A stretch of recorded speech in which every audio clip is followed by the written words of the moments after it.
Hello everyone, ನಾನು ಇವತ್ತು ಬಸ್ಸಾಂಬಾರು ಮಾಡೋದು ತೋರಿಸ್ತಾ ಇದ್ದೀನಿ. ಮಿಕ್ಸ್ ಸೊಪ್ಪು, ಸಬಾಕ್ಸಿ ಸೊಪ್ಪು ಮತ್ತು ಅರವೆ ಸೊಪ್ಪು ತುಂಬಾ ಚೆನ್ನಾಗಿರುತ್ತೆ. ಅದಕ್ಕೆ ಮಿಕ್ಸ್ ಕಾಳು ಹಾಕ್ಕೊಂಡು ಮಾಡಿದ್ರೆ ತುಂಬಾ ಟೇಸ್ಟಿಯಾಗಿರುತ್ತೆ. ನೋಡಿ, ಒಗ್ಗರಣೆಗೆ ಈರುಳ್ಳಿ ಮತ್ತು ಬೆಳ್ಳುಳ್ಳಿ ಒಂದು ಟೇಬಲ್ ಸ್ಪೂನ್ ಆಗೋಷ್ಟು ಜೀರಿಗೆ, ಇಷ್ಟು ಚೆನ್ನಾಗಿ ಎಣ್ಣೆಲಿ ಫ್ರೈ ಮಾಡ್ಕೊಳ್ಳಿ. ಒಂದು 4-5 ಕೆಂಪು ಮೆಣಸಿನ್ಕಾಯಿ, ಕರಿಬೇವಿನ ಸೊಪ್ಪು ಎಲ್ಲ ಹಾಕಿ ಇದು ಮಸಾಲೆ ರುಬ್ಬೋದಕ್ಕೆ ಚೆನ್ನಾಗಿರುತ್ತೆ. ತುಂಬಾ ಟೇಸ್ಟಿಯಾಗಿರುತ್ತೆ ಬಸ್ಸಾಂಬಾರು ಮಾತ್ರ. ರುಬ್ಬೋಕ್ಕೆ ಚೆನ್ನಾಗಿ ಫ್ರೈ ಮಾಡಿಕೊಂಡು ಸ್ವಲ್ಪ ತೆಂಗಿನಕಾಯಿ, ಹುರಿದಿರೋ ಅಂಥ ಈರುಳ್ಳಿ, ಬೆಳ್ಳುಳ್ಳಿ ಮತ್ತು ಜೀರಿಗೆ, ಕರಿಬೇವಿನ ಸೊಪ್ಪು ಮಿಶ್ರಣ ಮತ್ತು ಸ್ವಲ್ಪ ತೆಂಗಿನಕಾಯಿ ಮತ್ತು ಒಂದು ಸ್ವಲ್ಪ ಹುಣಸೆಹಣ್ಣು, ಸ್ವಲ್ಪ ಕೊತ್ತಂಬರಿ ಸೊಪ್ಪು, ಬೆಂದಿರೋ ಅಂಥ ಕಾಳುಗಳು ಇಷ್ಟು ಹಾಕ್ಕೊಂಡು ಚೆನ್ನಾಗಿ ರುಬ್ಕೊಳ್ಳಿ. ಹುಣಸೆಹಣ್ಣು, ಕೊತ್ತಂಬರಿ ಸೊಪ್ಪೆಲ್ಲ ಹಾಕಿ ತುಂಬಾ ಟೇಸ್ಟಿಯಾಗಿರುತ್ತೆ ಬಸ್ಸಾಂಬಾರು ಮಾತ್ರ.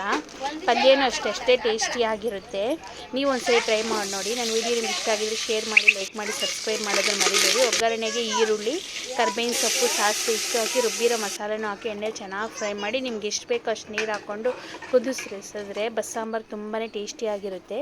ಇವಾಗ ಪಲ್ಯ ಮಾಡೋದಕ್ಕೆ ತೋರಿಸ್ತಾ ಇದ್ದೀನಿ. ಮೊದಲಿಗೆ ಬಾಣಲಿ ಇಟ್ಟು ಸ್ವಲ್ಪ ಎಣ್ಣೆ ಹಾಕಿ ಈರುಳ್ಳಿ ಮತ್ತು ಕೆಂಪು ಮೆಣಸಿನ್ಕಾಯಿ ಹಾಕಿದ್ದೀನಿ. ಯಾಕಂದರೆ ಹಸಿರು ಮೆಣಸಿನ್ಕಾಯಿ ಹಾಕಿದ್ರೆ ಸೊಪ್ಪು ಜೊತೆ ಗೊತ್ತಾಗೋದಿಲ್ಲ ಮೆಣಸಿನ್ಕಾಯಿ ಅಂತೇಳಿ ಕೆಂಪು ಮೆಣಸಿನ್ಕಾಯಿ ಹಾಕ್ತಾಯಿದ್ದೀನಿ. ಸ್ವಲ್ಪ ಕರಿಬೇವಿನ ಸೊಪ್ಪು, ಮೆಣಸಿನ್ಕಾಯಿ ಇಷ್ಟು ಹಾಕಿ ಚೆನ್ನಾಗಿ ಬೆಳ್ಳುಳ್ಳಿನೂ ಹಾಕ್ಬೇಕಿದ್ದಕ್ಕೆ ಚೆನ್ನಾಗಿರುತ್ತೆ. ಬೆಳ್ಳುಳ್ಳಿ ಮತ್ತು ಈರುಳ್ಳಿ ಎಲ್ಲ ನೀಟಾಗಿ ಚೆನ್ನಾಗಿ ಬೇಯಬೇಕಿದ್ರಲ್ಲಿ ತುಂಬಾ ಟೇಸ್ಟಿಯಾಗಿರುತ್ತೆ ಸೊಪ್ಪು ಪಲ್ಯ ಮಾತ್ರ.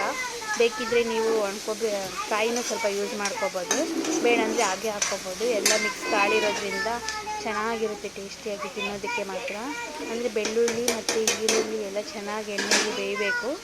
ಇಲ್ಲಿದೆ ಚೆನ್ನಾಗಿ ಅದರ ಚೆನ್ನಾಗಿ ಫ್ರೈ ಮಾಡಿಕೊಂಡು ಆಮೇಲೆ ನಾವು ಬಸ್ತಿಕ್ಕೊಂಡಿದ್ವಲ್ಲ ಸೊಪ್ಪು ಕಾಳು, ಆ ಬಸ್ತಿರೋ ಸೊಪ್ಪು ಕಾಳನ್ನು ಹಾಕಿ ಎಣ್ಣೆ ಚೆನ್ನಾಗಿ ಫ್ರೈ ಮಾಡಿ ತುಂಬಾ ಟೇಸ್ಟಿಯಾಗಿರುತ್ತೆ. ಸಾಂಬಾರು ಅನ್ನದ ಜೊತೆಗೆ, ಮುದ್ದೆ ಜೊತೆಗೆ ಪಲ್ಯ ನೆಂಚ್ಕೊಂಡು ತಿನ್ನೋದಕ್ಕೆ ತುಂಬಾ ಟೇಸ್ಟಿಯಾಗಿರುತ್ತೆ. ನೋಡಿ ಎಷ್ಟು ಚೆನ್ನಾಗಾಗಿದೆ ಅಂತ, ತುಂಬಾ ಟೇಸ್ಟಿಯಾಗಿರುತ್ತೆ. ನೀವು ಒಂದ್ಸರಿ ಟ್ರೈ ಮಾಡಿ ನೋಡಿ. ತುಂಬಾ ಟೇಸ್ಟಿಯಾಗಿರುತ್ತೆ ಪಲ್ಯ ತಿನ್ನೋದಕ್ಕೆ. ಅನ್ನದ ಜೊತೆನೂ ತಿನ್ಬೋದು, ಮುದ್ದೆ ಜೊತೆನೂ ತಿನ್ಬೋದು. ಸಾಂಬಾರು ತುಂಬಾ ಚೆನ್ನಾಗಿರುತ್ತೆ, ಟೇಸ್ಟಿಯಾಗಿರುತ್ತೆ. ಸರಿ ಟ್ರೈ ಮಾಡಿ ನೋಡಿ ನೀವು. ನೋಡಿ ಎಷ್ಟು ಚೆನ್ನಾಗಾಗಿದೆ ಅಂತ, ಎಷ್ಟು ಚೆನ್ನಾಗಿ ಪರಿಮಳನೂ ಬರ್ತಾಯಿದೆ. ಇದು ತುಂಬಾ ಚೆನ್ನಾಗಿದೆ.